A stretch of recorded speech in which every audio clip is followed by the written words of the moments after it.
আর অন্তর্নিষ্ঠ অন্তর্মনা সর্বস্বামীর আনুগত্য ত্যাগ বৈরাগ্যের মূর্তি ছিল শ্যামসুন্দর বড়বাজি মহারাজ। রাধাকুণ্ডে তিনি তার শ্রীমুখে বলেছিলেন, কি বলেছিলেন? তিনি এই কথাই বলেছিলেন যে ভারত ভূখণ্ডে এই ভূমিতে জন্মেই অনুরাগ যদি না হয়, অনুরাগ যদি না হয় তবে সেটা বড় ব্যর্থ হয়ে যাবে।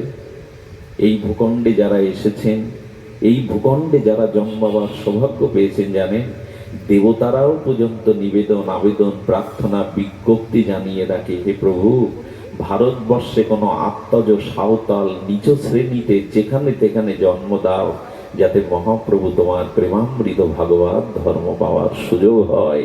দেবতারাও প্রার্থনা করছেন, দেবতারাও প্রার্থনা করছেন।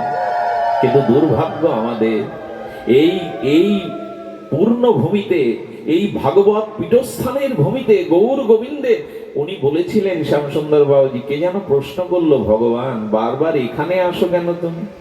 তোমার আর জায়গা নাই? অন্য কোনো মাটিতে তোমার স্থান নাই? ইউরোপ আমেরিকায় পাশ্চাত্যে তোমার জায়গা নেই?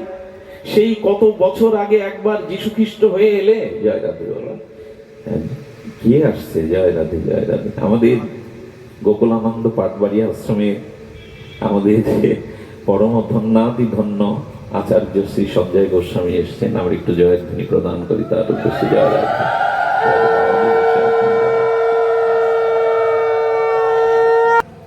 ভগবানের যদি কোনো উত্তর থাকে তবে উত্তর ওই এই ভারত ভূখণ্ড, এই ভক্তি স্নাত মাটি ছাড়া পৃথিবীর অন্য যে প্রদেশ, অন্য যে মহা দেশ আছে, সেই মাটিতে না, সেই মাটিতে নিরাকারের উপাসনা, আপাদ পানি। সেখানে ভগবানকে তারা সাকার মনে করে না, নিরাকার মনে করে।